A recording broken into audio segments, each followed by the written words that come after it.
This was the foundation for all of Fanboy Nation. It's always been comic books, even though sometimes we slip away, but we always come home.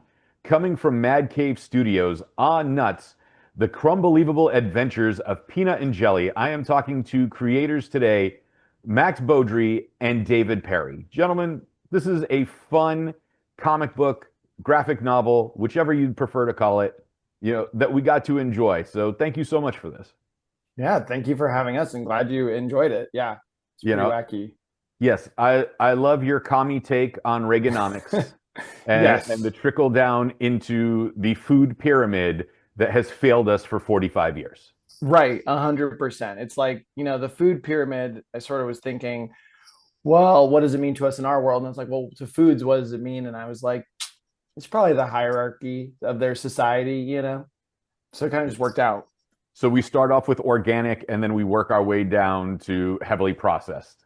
Yeah, except for, it's funny because it's not health related. So realistically, it's sort of like even the overly preserved can be at the top, the margarines and the whatnots. Yeah, say to be fair, the actual food pyramid isn't really structured that way either. So Yeah, and it's pretty now, and it's funny. As soon as we were making this too, I was like, "Wait a minute! I think we've abandoned the food pyramid. I think it's a circle now." But I was like, "Don't worry about that. Don't worry about it. It's a food pyramid. Everyone still knows it. It's iconic."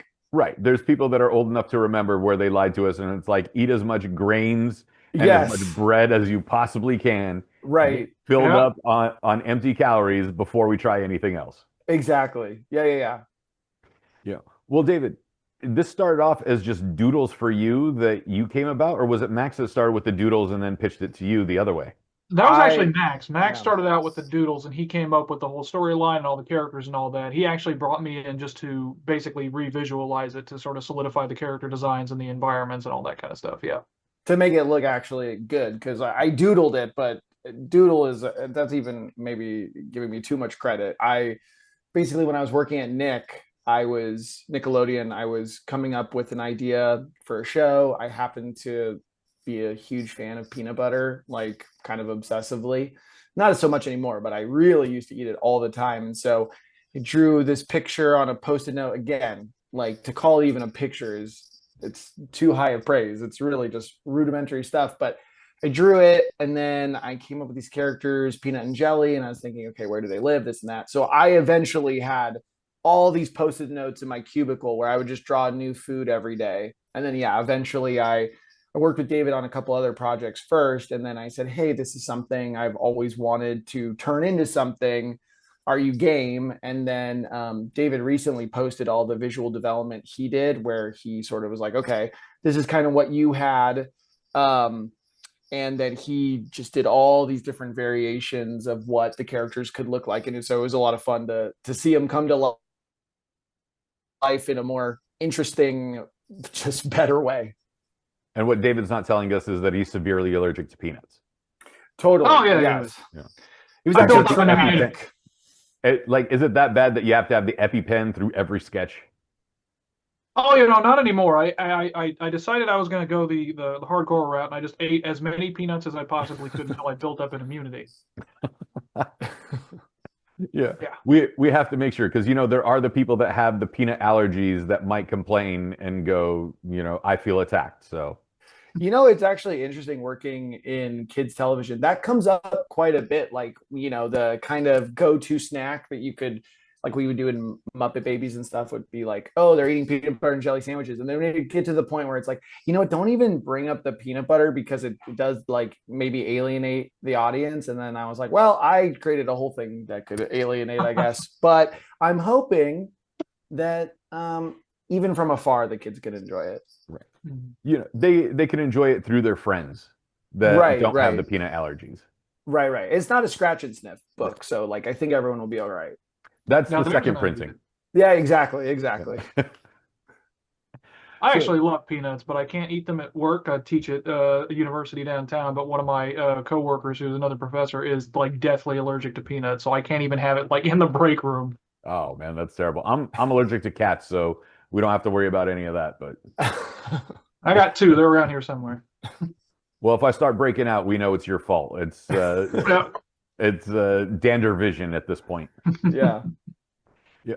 So Max, you wanted to do something with these rough sketches, we'll put it politely, since Yeah. you don't want to praise yourself as being able to draw anything. And you developed this story. How does the pitch go to David, your buddy over here, who's an artist and a professor, and go, you know what? Let's do this food thing. Yeah, so I met David many years ago now at this point, and he had actually we collaborated on a web comic, very different subject matter, really cool, like action comedy. And he did some also he had helped me with some pitches, like I was pitching shows and he would do the artwork. And then after we did this comic, I kind of went to the Rolodex of other things I had going on. And at the time, I had actually pitched on Nuts to the studios. It just so happened, it's like this is what happens all the time. But I remember the day I was going to pitch it as a short to Nickelodeon, my buddy was leaving Nickelodeon and he was going to go start a new job at Disney. And I was saying goodbye to him, like, oh, what project are you going on? He's like, oh, it hasn't been announced yet, but it's called like Peanut and Pickle. And I immediately was like, is the name of the character Peanut and Pickle, but like, are they peanuts? He's like, oh yeah, it's a peanut and a pickle. And I was thinking, oh my gosh, I'm literally about to go pitch a show to Nickelodeon about a peanut. And sure enough, that day I went in and the head of it at the time said, by the way, this is not a problem, but I just want you to know, like, are you aware there's a show Peanut? And I was like, yes, I just learned about it about 10 minutes ago. So I pitched it there, and obviously they passed for many reasons, but that being one of them. And then I went to Cartoon Network to pitch it.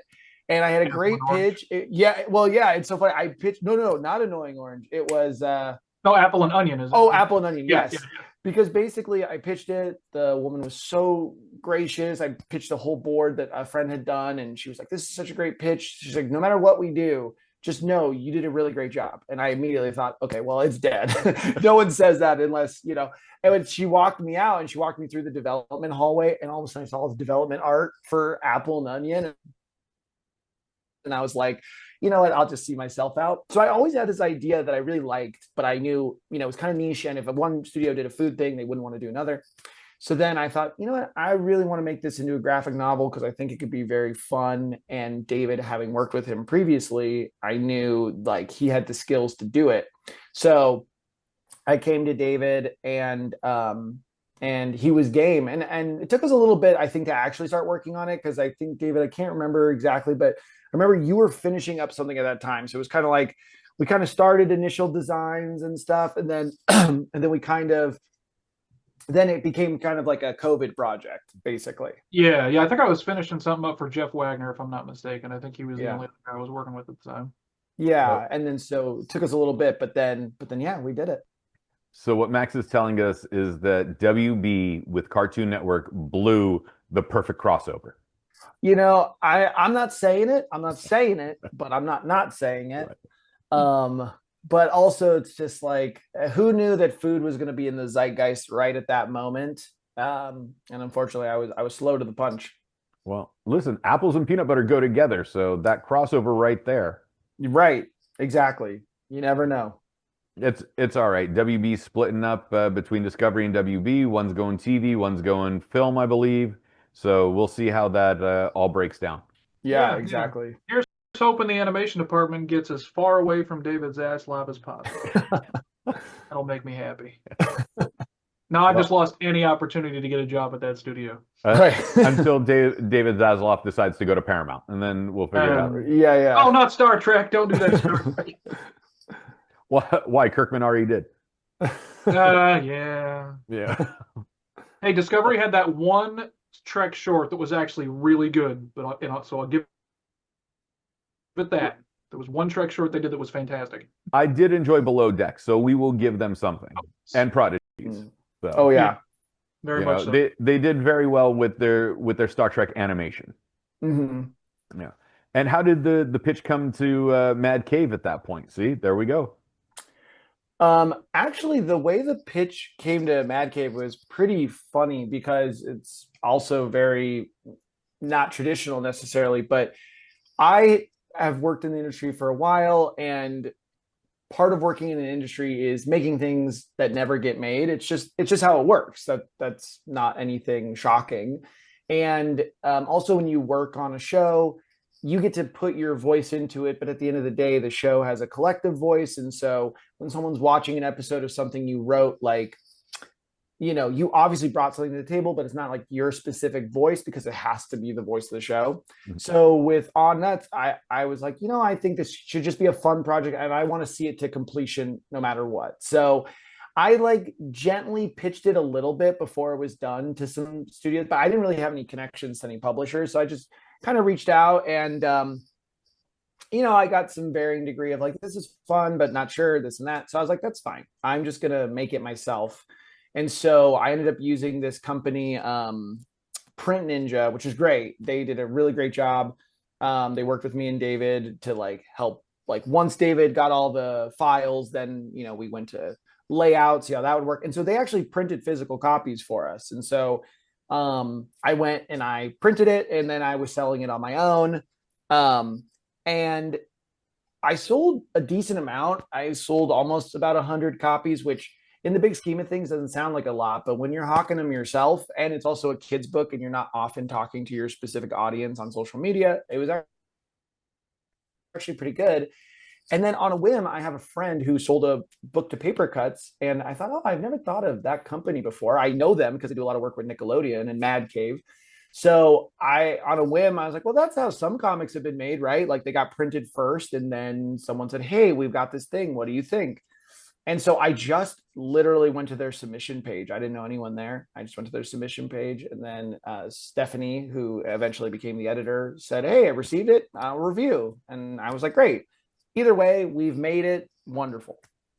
And then a couple weeks later, they were like, hey, we're down to make it. We're down to republish it under our umbrella. And I thought, well, this is best case scenario because we got to make it no matter what. Like people got to see the story. They got to see David's like sort of unfiltered, funny drawings and just like the way he could push things. We got to make the thing. And then on top of that, then someone was like, well, now we want it to be part of our library, which was really flattering. And so, yeah, it was kind of a roundabout way to get it made twice.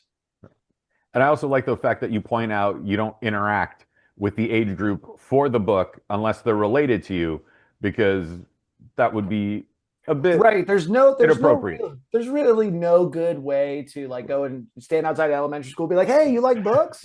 As I get, you know, swan dive tackled by security. I'm like, no, I swear I'm an author. Like you weren't out there with the trench coat with the comics. Right. I got comics in here. Yeah.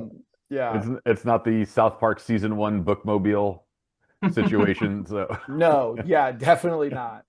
But yeah, so that's kind of how it got to them. Well, it's a fun book and it's entertaining, and this weird caste system that you brought into the into the world of food. Yeah, was it something that you had noticed, either political climate? We're not going to get into your politics. That's not what we're here for. Sure. But sure. You know, was it political climate? Was it doing some studies on India and how they have their specific caste system? You know, religious divides and turmoil in the Middle East. Like, how did that influence, this book? I wish the answer was maybe a bit more like thought-provoking and like, really yearning for something. But realistically, I had this, scribbles of these two characters, and I was asking myself like who they were and who they were in their world. And, I think we tend to love the sort of underdog characters. And so then I thought of the food pyramid and I thought, oh, what if they're at the bottom and they just want to get to the top? And it really did. I will say the one part of it that's maybe a little bit like true to the soul in a good way was, David and I are at the age where we grew up with social media, but like we also grew up with not social media. So we've kind of done both. Right. And I do feel like social media in general makes you kind of feel like you started life behind. Everyone's ahead of you. And that tends to be a really big focus of like, you see people doing things and you're feeling less than. And so there was a part of me that thought, well, this is a kind of a relatable topic of the idea of feeling like socially we should be somewhere else. But then what you realize is that it's not really about like where you go, but it's like who you go with and who you're with. So there was like when I thought of the pyramid thing, as well, as much as I thought it was funny, I also did think, well, this is kind of a relatable thing that, I didn't want to be preachy about something, but I at least thought, oh, this is a takeaway that makes it like, gives it that little extra, like, oh, I get it. It's not just two characters having fun hijinks. Like there's a little thing embedded in there about maybe we don't worry about our social standing, Yeah, I think you and I have had this conversation too, but I know I've had it quite a bit with a few of my friends about that problem of like people don't think about this, but when social media came around, like prior to that, and especially with like the globalization of everything, whenever you got out of like high school, or if you didn't go to college, or if you did go to college and you came out of college once you graduated, like you felt like you were competing with maybe your town, maybe your state, maybe your country, depending on what you're doing. But like now that there's social media, no matter what you're graduating from, you're stepping out and you feel like you are in competition with the rest of the entire world. Totally. Like our brains are not wired to handle that amount of like anxiety and stress all at once. And I think that's a big part of it. Right. Yeah, And the worst part about it is that people that you haven't talked to since the third grade post photos of you back then when you had the worst haircut possible. Yeah. Well, it's funny. I'm like a nostalgic person. So those are the types of thing like I'm totally here for. But like it is weird. We've all experienced this phenomenon where you go on social media, you don't see anything in particular that's damaging, but you get off and you just feel a little sadder. There's something you can't put your finger on, but it's because it's like what David's saying. We're seeing so much that we weren't necessarily programmed to see or like to take in all these feelings. And I think about kids now who grow up like phone in hand. Like when I got my first phone in high school, it was a Nokia brick phone that like I was just telling someone the other day, like I used to turn it off every night. When's the last time you turned off your phone? Like nobody turns off their phone. I actually turn it off every night when I go to bed. Oh, do you? Okay. Yeah. Well, I found the diamond in the rough, but it's like I used to be like, yes, it's like a device. You turn it on, you turn it off. Now it's like people just charge it every, and it's like a device that lives with us. And so even in high school, we did have social media, but it was like the era of MySpace, and like people didn't really know how to use it the way that like now people know how to build businesses on it. I mean, not MySpace, but so yeah, it's definitely it's a big thing that's being discussed. I mean, I still have friends that use Facebook almost exclusively to post sad song lyrics when they're in a bad mood. Dude, that was a good. It's funny. I deactivated my Facebook many, many years ago, but I do think about those status updates and no one trained you. Like everyone's like figuring out what to do, and I used to post lyrics almost exclusively. That was like for no reason. I'd be like, oh, I like this lyric, and I'd post it. And now when I think back on it, I'm like, well, I'm never going to reactivate that because it's going to be so cringy. I remember having a live journal when I was in high school. Oh my gosh. Yeah, exactly. That was before even MySpace. Right. Yeah. Well, I'm going to ease your nerves on not being jealous in social media, because if you see somebody posting a Bugatti, just remember it's an overpriced Volkswagen. Right. And you're okay at that point. And actually, one other thing on this topic that's kind of funny is, and David knows this, I didn't even have Instagram till less than a year ago. But once I was like, well, now I have some things to promote. I'm like, I'm going to bite the bullet and join Instagram. And it's been fine. I've enjoyed it, but I've definitely kept it at a distance because this is precisely like the thing we were talking about. That's like, you could just, there's tons of comparison. There's some amazing things for it, but it's like, there's so much comparison that I'm like, I kind of want to get in, get out, And some of those things happen really gradually. I'd never really felt like I was going to be the kind of person that would get like addicted to the dopamine hit thing, but it really snuck up on me to the point where at a certain point I was like, just because I make a piece of artwork does not mean I need to immediately post it every. Right. And then but you do, you do that, and then it's like now you're just waiting for people to. And then when you get a whole bunch of them, the more they come in, the less value that you feel like they have, so you kind of get used to it. It's very strange. Yeah, well, I mean, it's a strange phenomenon that we've all somehow, given our life to the world. Right. Totally. The interesting thing with all of this is that, excuse me, is that as much as we are connected, we're still disconnected. So it's finding that balance. And I think, what's it like? Because, so you've worked with television. And in television, now it's almost instant gratification because you don't have to wait till tomorrow till the Nielsen ratings come in. On social media, everybody hit, I saw the episode, this was great, I loved it, I hated it, whatever. And then Yeah. streaming shows, they're kind of out of luck in the sense that everything's already in the can, so there's no week to week of, oh, this character didn't work, let's try to revamp them little by little to make them likable or dislike or whatever. And so with art like this, especially with David, your art's gorgeous, to Thank you. come in and bring it in and then slowly piece it out to the audience. Yes, you get that instant gratification, but with the sketches and the individual panels, but you still have the delayed gratification till the book comes out at the end of July. Yeah. How is it dealing with that delayed gratification when everything's so instant today? Oh man. It's interesting too because also I would say like this book is aimed at kids. Most of the content I've worked on in TV is aimed at kids.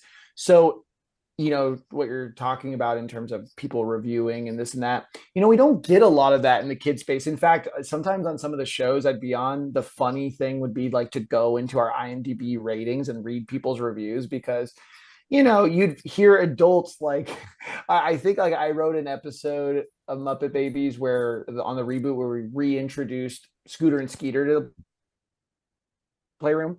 And like some people just skewered me for it, but we all like laughed because it was like, these are for whatever reason they're targeting this and they're older.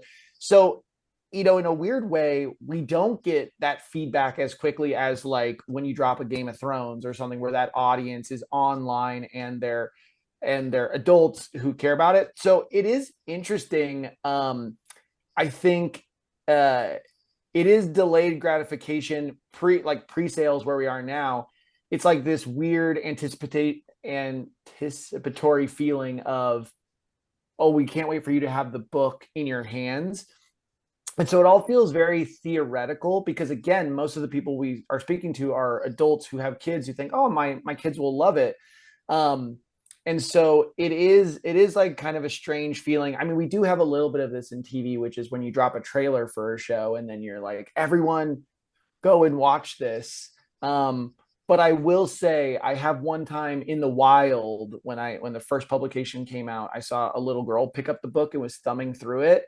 And I realized even more than television, that was the first time I really saw an audience engaging with something.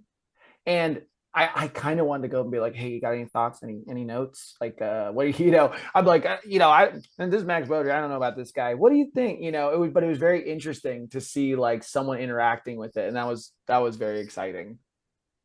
That sounds like it. Yeah, maybe, maybe this is, I'm not really a pessimist, but maybe there's a part of me that is.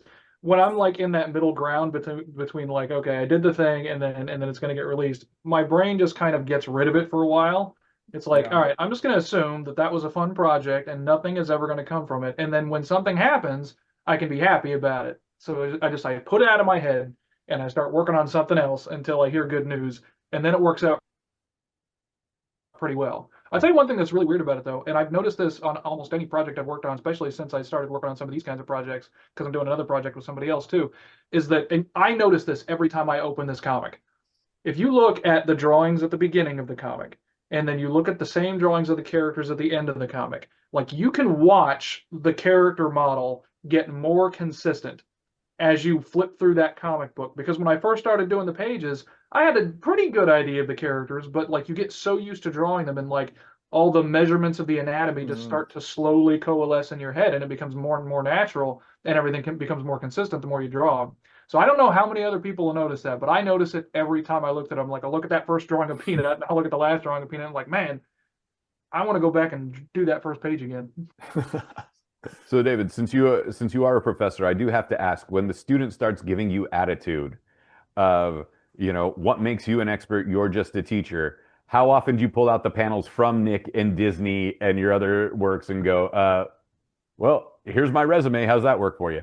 Well, it's funny. Is it a very Sherry Winters moment? Like, I don't know if you know the story about Sherry Winters. She auditioned for a part later in life, and the young casting director said, "Can you next time for what's it called, the callback? Can you bring your resume?"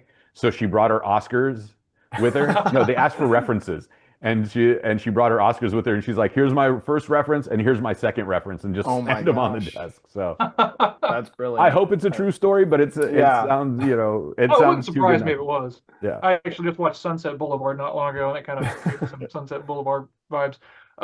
But so for me, like when it comes to like the way I teach, like I encourage my students to give me attitude. Like you know, I'm one of those type of teachers. It's like I'm a Socratic method kind of guy. I go up and I'm walking back and forth and I'm lecturing, and then when they have something to say, they just kind of shoot at me. But when I'm showing them, it's actually funny you should bring this up because they're working on their finals right now for the summer class. And while they're working on their finals, I take a break from the normal, like this is a character design course. I'll take a break from the normal character design stuff and I'll talk about building pitch Bibles and I'll talk about networking and finding jobs and how to do all that stuff that I don't remember learning as much when I was there. That would have been really useful when I went out to LA the first time to kind of show my portfolio and all that. But one of the things that I teach them is about pitch Bibles. And I'm one of those kinds of people that's really weird about showing my own work as an example. Because whenever I was in school, like it always struck me as strange when a professor like made one of the required readings, the book they wrote. Mm-hmm. It's like, I'm glad that this exists because it tells me you know something about, but it's a little weird that this is the only reading material that we've got. So I was always kind of weird Because about nobody that. else was buying the book. Right. Buy my book. But my TA actually was the one, Mackay, he's fantastic, but he was actually the one that told me, look, you got to get over this because they need to know that you know what you're doing. And the only way they know that is if you show the things that you're doing. So when I'm teaching pitch Bibles in particular, I'll use the pitch Bible that I used for a series concept I created called Mallory Bash. I've been working on that one for like 10 years. And the reason I show that to them and we go through that particular pitch Bible is because when I created it, I was in the same position that they're in. Like I didn't have a name or anything. I still only kind of barely do. But, you know, I was in that position. And that pitch Bible with my partner, Jeff, he was able to take it because he worked at Disney and a few other places, Netflix. He was able to take that pitch Bible that he helped me create and structure. And that pitch Bible got Mallory Bash pitch meetings. This is back in 2016 at Nickelodeon and Disney and Cartoon Network. And I mean, it hit every single one of the major studios and they all wanted a meeting for it. And so it happened then. And just recently, it's happened again with that same concept. So I've been telling them, like, I always have that as a qualifier. Like, I'm weird about showing my own work and trying to tell you, hey, look at my stuff. But I can tell you that this particular project, what I'm using as an example, got the pitch meetings that you are going to want from the same position that you're in now. So that's kind of the way I've gone about that. Right. David has also, he didn't mention, but On Nuts is also part of the curriculum. They have to buy that book. He didn't want to put that in there, but Mandatory fall reading. Mandatory fall reading, exactly. So much appreciated, David. Just kidding. We could have a kiosk in the cafeteria. Yeah, exactly. And give out peanut butter and jelly samples. Yes. Yeah. Now, just because this made me think of talking about when David was talking about networking, I mentioned that I've known David for a while, but I think it is worth noting the way I met David actually was through LinkedIn. I don't know if David recalls this, but I want to say it was 2016. I'm like 99% sure it was 2016. I think 2015 would have been too early. And we were just, I don't know how we were connected on LinkedIn. We added each other or something. And he would just post drawings, and maybe it was Mallory at the time. It could have been other stuff. And I just liked his artwork. And I had just DM'd him saying, hey, I really like your artwork. Keep it up. And then he responded saying, thank you. And like, hey, if you ever want to collaborate. And then I was like, heck yeah. And that's kind of how it started. So the networking thing, also, it's funny, like that is how David is here, even though the networking was sort of like he just had exposure out there, at least was putting his work out there. It caught my attention. But I always think that's a really good way. I mean, people know this. I was only on LinkedIn, so I didn't have Instagram at the time. So I'm sure this happens to people on Instagram. But I was on LinkedIn and I saw it and I thought, oh, I like this. So it's also another testament to putting yourself out there, putting your work out there, and you never know who's going to see it and think, hey, that's kind of cool. Maybe we could do something. Yeah, that's when I do my lecture on networking, I actually talk specifically about, because that's how Jeff found me too, was through LinkedIn. And so I specifically talk about how you and Jeff found me through LinkedIn, exactly by what you were just talking about, which is like build a portfolio and put your work out there constantly, everything that you do. And they're always nervous about like, well, what if it's not good enough? And my answer to that is always the same. It's like, if it's not good enough, they don't care. They do not have the time to remember your name because you were bad. Once you get good, they will notice it, and that's when they'll remember your name. So post it anyway. That's what's going to get you noticed.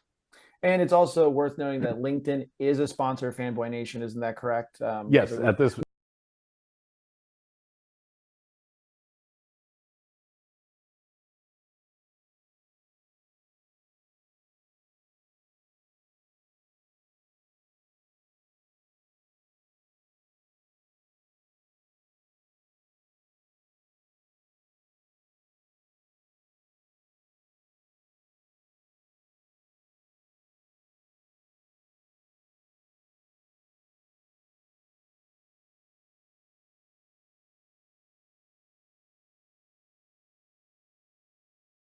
Once you say a company, once you say a company at least 3 times, I think they become a sponsor. Yeah, that's what we're hoping for. I'm hoping for LinkedIn money at this point. Right. Yeah. Fingers crossed.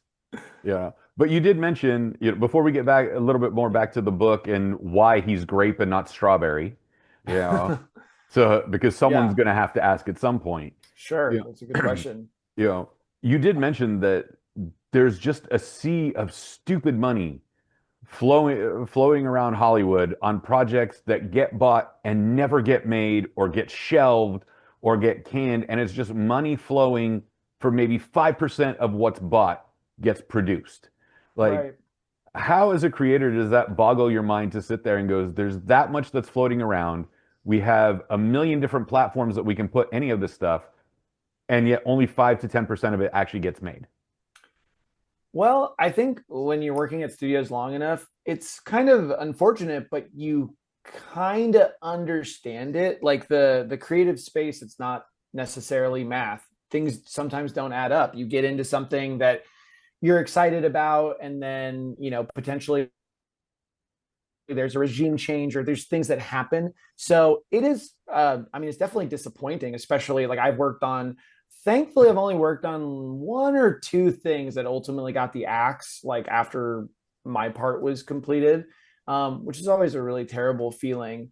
But I think that's why I've actually been more drawn at this point to the graphic novel space, because with TV and film, it costs a lot of money to make things, and not that comics are not as expensive. They are still time intensive and they are expensive in their way. But if a graphic novel doesn't perform, let's say, it's not necessarily going to tank a publisher versus a movie or a TV series, which is why if you go to the book section at any place, there are some bizarre books, and I love it. Like some of them, when my sister had her first kid, I was like looking at picture books, and I was the amount of kind of just kooky picture books that were hilarious, but I knew this could never, maybe, or I shouldn't say never, but it didn't seem like feasible for TV. It was like, yeah, because you could take bigger swings. So, it is disappointing when projects go through their turmoil and you have sometimes a lot of cooks in the kitchen. It's kind of how the system's built. I think sometimes great products come out of it, and then other times, yeah, it's a shame when you hear about what ends up happening. But I think that's why, going back to the origins of On, that's why we said, let's just make it regardless if someone wants to buy it, because we live in a time when so many things get made that don't, or optioned and this and that don't get made, that we're like, you know what, let's just see what we can do and like put it out into the world. And like, it's just for fun and we like it. We know it's not necessarily changing the world. I say that now, but then cut to it does. But, we just knew we wanted to put out something fun and not get into that slog of pitching it to someone and praying that they'll say, sure. It's like, well, let's make, and you're seeing a lot of creators do that now, making their own stuff. Right. That was kind of reminds me of, I think it was Frank Zappa that said something. He was talking about the music industry, but he used to say, back in the 70s, 60s and 70s, we'd have these fat cats that ran the music industry business, and they'd bring people in, and they wouldn't know what the hell they were doing, but they'd be like, bring people in, bring artists in, they'll record them, they put it on the air, and then if it works, good. If not, get out. You're done. It's over. And you think he's complaining at that point, but then he goes on and he's like, well, now we got these people that came out of college and they studied music, but they've never actually made music. And they have all this book intelligence or academic intelligence about what they think is going to work, and they're all business minded and all that, and they're number crunchers, and so they feel like they have some authority on this subject, and so they bring in very specific things, and then they sort of like manipulate it, and they really try to dig their claws into it. And Zappa said, I prefer the Fat Cats because at least we could be creative at that point. Like it, but that's the issue of of running a risk when you just say, let's throw it at the wall and see what sticks. Especially when you're talking about a series or a movie that costs millions of dollars. So I get it, but it'd be nice if we could find somewhat more of a balance there. But that's also something that we're going back to with the independent publishers. We have Mad Cave, their imprint Papercutz. They're willing to take chances on smaller stories, non-superhero stories that are just going to hit when it comes to getting people interested, not only in reading, but in art as well. Yeah, totally. Yeah, and big fans of those types of places because we need them. I mean, yes, sometimes we kind of live off the backs of these juggernauts, but it's really great when there's an opportunity to tell stories that, again, are just smaller in scope, don't feel commercial. It's just nice to have another outlet for different voices. And I think I speak for David with this. We've loved working with the team at Mad Cave and Papercutz. They've been, they're just like very open-minded, open-hearted people. Like they're down to have a good time and make something. And, I feel like their feedback is always, it's in the spirit of keeping the thing going and not just changing for the sake of changing. So shout out to them. Yeah, I never got since we've been working with them, I've never gotten that sort of like unpleasant corporate feeling that you get sometimes when you're dealing with, like, it's never been like that. It's always been very like, we feel like we know them when we talk to them, and the feedback is always good. And there's always like really, really good correspondence with them, I've really appreciated that. Well, I mean, Mark Irwin's over there as the president of Mad Cave, so I know Mark's going to take care of you guys. Yeah. Yeah. Mark's always been great to me, so I'm always going to put Mark over. Yeah. So that does beg the question: why is he grape and not strawberry? Why didn't you go with marmalade? That's a question for Max, because I had like color tests on him. Sometimes he was pink, sometimes he was blue, sometimes purple. Well, marmalade, you can't do marmalade because he's got to be top of the food chain at that point. Yeah, well, also because then, and I love me some Paddington. It's too iconic. And then, it's funny. I don't really enjoy grape flavor when it comes to just about anything, but grape jelly, for whatever reason, I really love. And then when David was doing the variations, what I think it might have been, honestly? I think when it was more strawberry, it almost looked like a blood splatter. So it was like, well, just to make sure it doesn't seem that way. We made him grape. And I don't know. I never took a poll and wondered, do people like grape jelly? I really like grape jelly, but maybe it's an unpopular one. That's all that see, I'm really pretentious about it. I like blackberry. That's my like. Oh, blackberry is good. That's the jelly. Yeah. Whereas I don't live too far from Knott's Berry Farm, so it's got to be boysenberry. Wait a minute. You're an OC guy. Dude, yeah.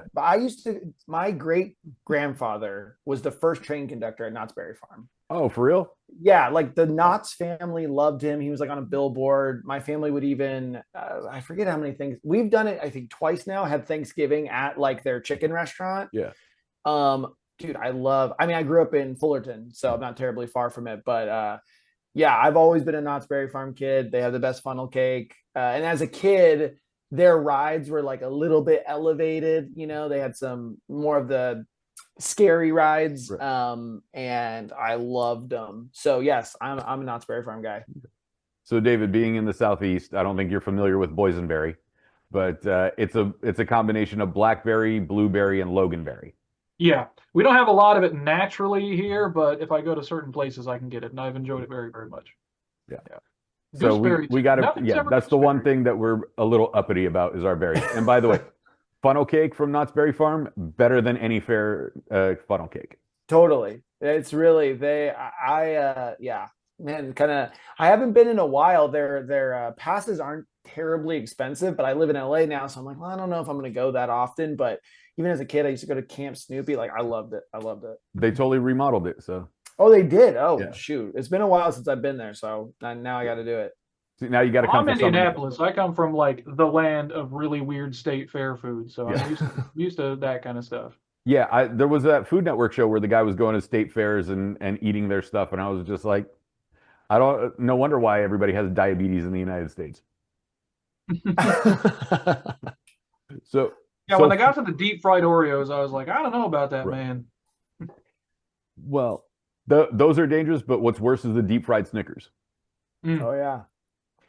So with On Nuts, what does the sequel look like? Do we get into gang warfare between preserves and jams versus jellies and the different types of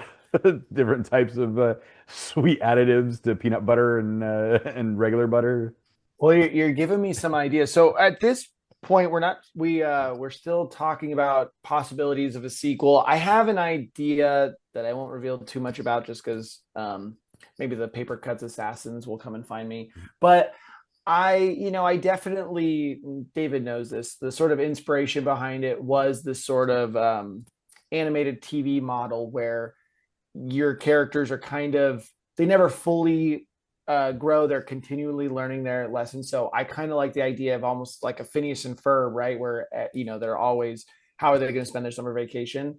So I do still find Peanut and Jelly, in my mind, still finding ways to maybe get to the top to their detriment. And actually, it's funny you mentioned gang warfare. I wouldn't call it gang warfare, but there is something in this idea that it might have a little bit of that. Yeah. I would love to meet more of the what we call the crumbs, the people who live in the crumbs, and this potential story would meet more of the upper crust, because I'm a sucker for a good villain. And so in the first book, obviously our villain is really like a mindless Tremors like creature. But so for the second story, I would love to lean into someone like a Lord Cherry and see how the uppity upper crust, kind of rule with an iron fist. And I love the puns of upper crust versus the crumbles. Oh yeah, thank you. Yeah, and I actually, for on puns for a second, yes, I definitely come up with a lot of puns, but I want to give a shout out to David, because a lot of the visual puns, that I feel like actually probably 100% of them, unless they were a specific story point, David was. I always really appreciate that with David, where it's like, okay, this is the cityscape. Let's have fun homages to things. And I knew that's all I had to say. And then David would be the person to go, okay, so I think this could be this and this and this. And it was great, because I didn't have to like rack my brain thinking about like, what's the funny kind of shop. But David took great pride and pleasure in doing it. And it made the world feel so much more lived in. So I really appreciated that. Oh yeah, I think the easiest way to remember who did what on that when it comes to the puns is any dialogue pun is going to be Max. Like, I do know that. I think I had one dialogue edit in there, and it was the imagine being this guy's dentist. I think that was the line that I came up with. But I was able to, like, as far as the environment goes, I had an absolute blast. I grew up on The Simpsons, so any chance I get to make a sign gag, I'm making a sign gag. Right. And all of them but one made it through, and I knew the one that I wanted didn't make it through for a good reason, but I threw it out there. Oh yeah, and Max knows which one I'm talking about. Yeah, well, you can tell me off the record, that way. Yeah, exactly. We won't spoil it. Yeah, but oh man, yeah. When Max told me, like, okay, this is basically an urban setting and it's all food themed, and we're going to be running through the city, I'm like, oh, I know exactly what's going to happen here. I think one of my favorite ones, the fan favorite seems to be the Custard's Last Stand, which I was pretty proud when I came up with that one. One of my favorite ones, I think my favorite one, is the City Hall that looks like a bottle. It has like the nipple on it, the like bottle nipple on top of it. I always thought, I was pretty proud of that one. So this begs the question. This is essentially season 1 has been storyboarded through On Nuts. What's next? A motion comic with narration? Another pitch meeting for animation? What are the steps that we're going to look for with On Nuts before we even get to the sequel comic or sequel graphic novel? Right. Well, obviously when I first conceived the idea, it was for an animated show. So I I would love to see it animated. David and I have put together like a pitch deck, and that's something that's, we're thinking about taking out. I think, as we all know, it's kind of a strange time in our industry, especially that demo in particularly the like 6 to 11 straight comedies. We're seeing less of those getting made. So it's kind of like finding the right time. And it feels like, oh, maybe the book comes out. Maybe, it's funny. I've told David this, but I've worked on, I don't know how many projects at this point where on the television side that came from a book or a graphic novel. So it'd be really exciting to do that, but something from my own creation. But yeah, it's kind of finding the right time and making sure that the world is ready to do food again. That's not just like Veggie Tales or something. Right. Well, Apple TV Plus is doing some really good stuff for kids' TV. Yes. I've been hearing Yeah. that, yeah. Yeah. Like Frog and Toad, they brought back Fraggle Rock. They're doing some really fun stuff for the age group that you're looking at. Totally. Actually, two of my very good friends worked on Frog and Toad, super charming show. And yeah, I don't know if Apple TV has done anything in this genre yet, but that doesn't mean that they wouldn't. I just got a pitch as like the Ted Lasso for animation. And they're like, you mean this peanut and jelly thing? I'm like, yes. The Ted Lasso of animation. One of them's got to be the upbeat one. Like the more upbeat, like cheery, always happy sunshine. And then, Peanut looks at like peanut butter as the next evolution, not as like a death sentence. Oh, right. Okay, I like it. David, write this down. Write this down. Yeah. This is definitely a fun book. We're trying our best not to give out spoilers, so that's why we're going the roundabout with all of this. When you get to collaborate like this and work together and do the storyboards, and there's also, coloring panels that are coming out as well. Is that going to be like a separate attachment? Like it's going to come, cellophane with like a coloring book attached, or are those going to be insert prints? Like, how's that looking for the coloring pages? I don't know. I think those are just downloadable. I mean, David, you're the one who's kind of spearheading this. That was my understanding of it. I mean, I wouldn't be opposed to putting together a coloring book, but what we have are a couple, like really only 2 or 3 activity pages, and then a lot of the other ones that they're making available, Papercutz are just kind of picking and choosing which comic pages they might put out, like the Foodtopia spread. That one's one of the ones that kids can color. But yeah, if they wanted to do a full-blown coloring book, I'm sure. I mean, that would be pretty easy to put together. But as far as I know, the ones that you're seeing right now are just kind of like promotional things. You can download them, or we'll have them at like opening events for like the White Lion thing, or those kinds of events. And if you just want opening for it here in Indianapolis at Indy Reads Books, which is in the Fountain Square area of Indianapolis, and we'll have they have a whole kids section in the corner where they keep all their kids' books. So we're going to set that whole area up as sort of an activity coloring thing. So yeah. Nice. But if you just want to Venmo David directly, he'll print out some stuff for you. We'll flash it on the screen, his Venmo account. So signed and sent, Signed and sent, right? Maybe even some of the pages colored just to show you how it's done. Right. Just a couple of panels colored in, just a little bit. Right. Exactly. Gonna start looking like a Frank Miller comic. Just all black with a couple of specks of white. Yeah. Oh, that'd be Hellboy. Yes. So, gentlemen, before I let you go, aside from On Nuts, let's take real food out there. Let's say this world is real. All right. Which fruit, vegetable, protein, grain, whatever, would you perceive to be like the snootiest of the snooty? And then the one that's snooty that doesn't have the right to be snooty. Okay. So basically 2 snooty foods. One maybe has earned said snootiness, and then the other one is totally punching above their weight class. Exactly. I'd say lobster is the one punching above its weight class. Okay. I love lobster, but it's not fancy. It didn't used to be fancy. It used to be peasant food. Right. It's a crustacean. I would say that's lobster. Because they charge way too much for it. Okay. I like that. So lobster's the one punching above its weight class. Okay, I like that. Okay, so then Punching above its weight class. I'm trying to think. Well, I used to make fun of this so much, so now I feel bad because I actually do like it. But like quinoa, I feel like quinoa had its moment in the sun where it was like in everything, it was like the thing. And I like quinoa, don't get me wrong. But especially like sometimes you get in a salad, and I feel like every time I pick up my fork, I'd end up just launching quinoa everywhere because it's really hard to eat. So I don't know if it's considered fancy, but it definitely had that vibe when I remember it being like super popular. So I'm gonna say that one's punching above its weight class. Okay. I'm I gonna feel like the tell. easy answer is caviar, but caviar is actually kind of hard to get. Right. So maybe it's earned its status as like really fancy. I've never actually Mm. had it, but the people I know who have said it's actually pretty good if you like the fishy, salty thing. Like, all right. So then the snooty one that earns it. The snooty thing that earns it. That's a tough one. Yeah, because it's like, who deserves to be arrogant? Just trying to think of what I love. I'm like, yeah, it kind of. Oh, okay. You know what? This is maybe a weird one, but I'm gonna say dark chocolate because I love dark chocolate.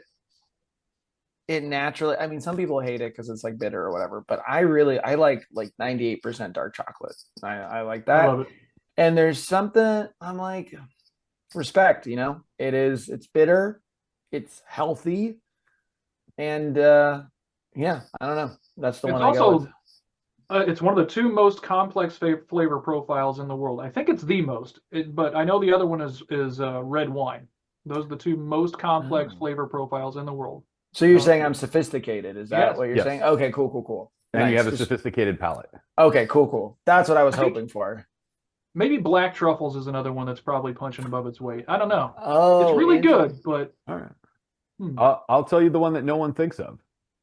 Yeah. Avocado is Whoa, definitely punching okay. above its weight. See, that was actually my first thought, but I First of love all, I avocado. love and it's avocado, but inexpensive. there's no reason avocado toast should be $20. You want to talk Well, about I'll poor give you people that. food? That's a piece of fruit on a piece of bread that should not be $20. Yeah, I'll give you that. I do agree with that. But when you first were firing shots at avocado, which is like one of my favorite things, I was like, whoa, hold on now. Let's not get crazy here. Like, I there's just cut no one in reason it half should and be eat it like with a spoon. $2 I an don't even put avocado much or stuff. $3 an avocado. Right. Yeah. Well, it's funny. I've seen, not near me, but near where my sister lives, I've walked and there's like an avocado tree in like someone's front yard, but it's like it's on the sidewalk, so like it's You not can weird pick if I it, yeah. take one. 'Cause And I walk by and I'm like, this tree is worth $1 million. I just look at it, I'm just looking at all the avocados. I'm like, I'm gonna be a millionaire. Wait, out in California? Yeah, I was That's like, weird because those trees require an absurd amount of water. I know. Well, even next door, there's an apple tree. And I was like, do we do this? I mean, I've eaten one of the apples. They're pretty sour, but cut to me having like dysentery or something in a couple days, being like, oh, those aren't apples, Max. That was not apple. I went to CSUN for a while and they have the orange grove there that was pretty cool. Oh, yeah. Yeah. So avocado is the one punching above its weight class because of price. There's no reason they should be $3 an avocado. There's no reason a piece of fruit on a piece of bread should be $20. Yeah. Yeah, every restaurant's gonna hate me now. I don't care. I saw it on the menu one time for like $22, and I don't whisper very well, and I was sitting there. I was like, "What kind of effing moron's gonna pay $22 for avocado toast?" And of course, like there's trays of avocado toast. Yeah, walking past me exactly. as I say it.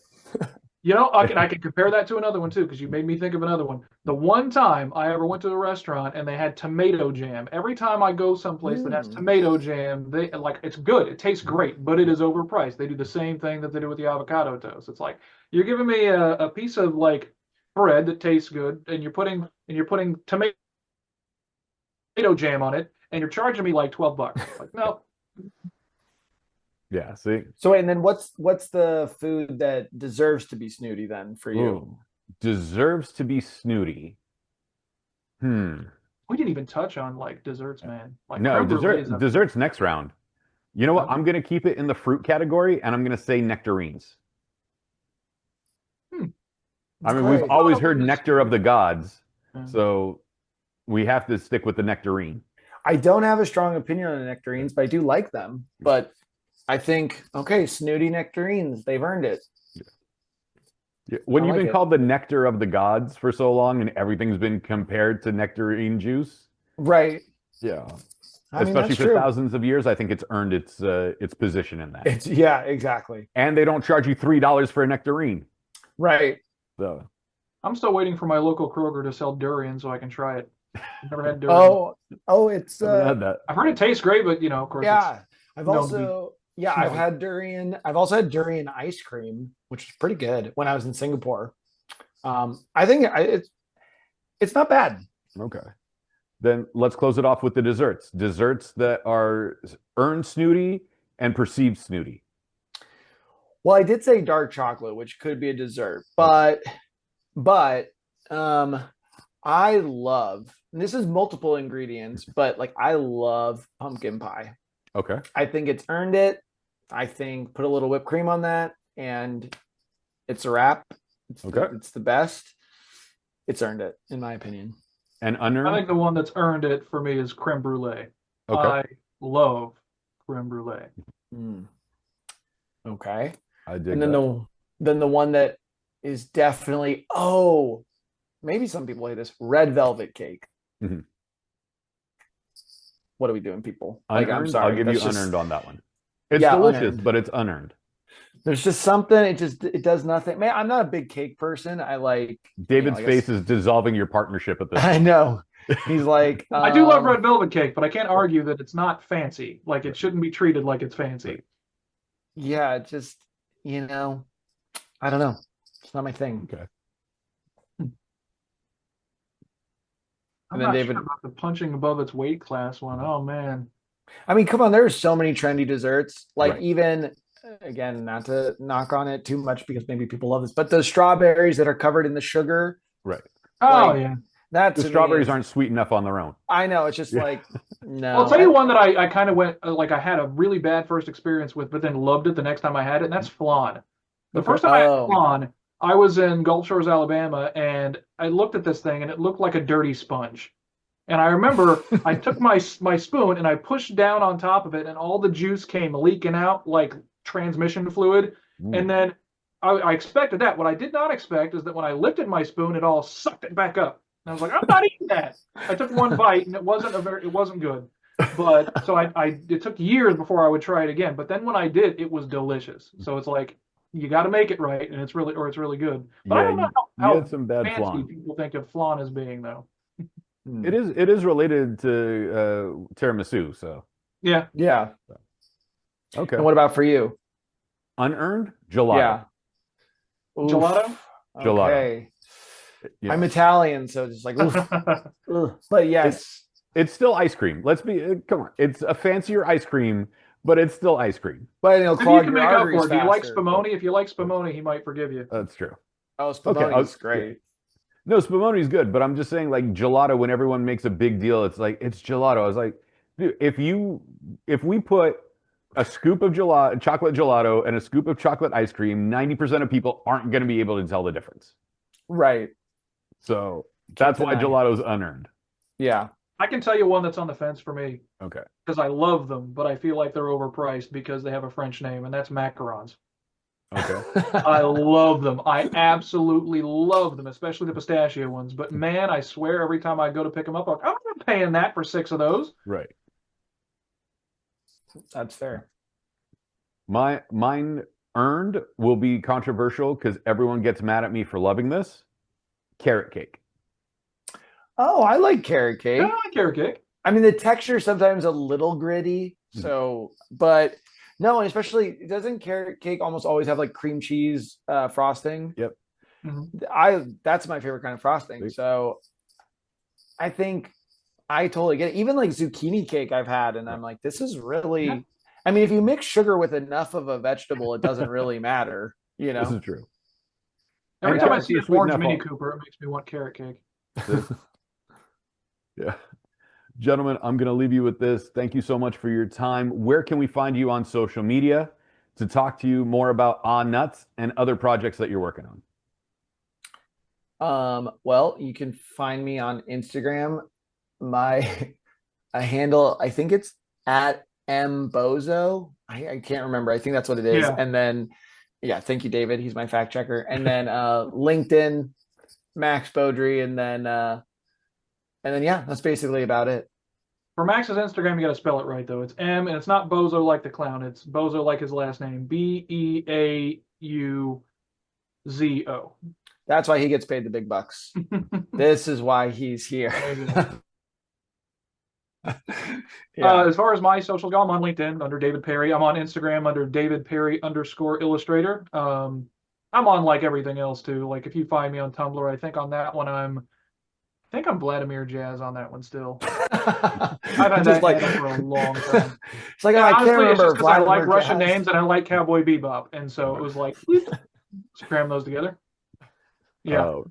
Gentlemen, thank you so much for your time today on Nuts, the Crumbelievable Adventures of Peanut and Jelly, available through Mad Cave's imprint Papercutz on July 29th, 2025.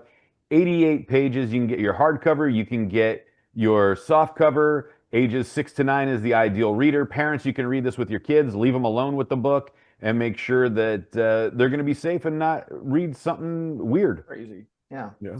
That's the goal. Yeah. Awesome. Thank you so much. I really appreciate it. Yeah. Thank you too.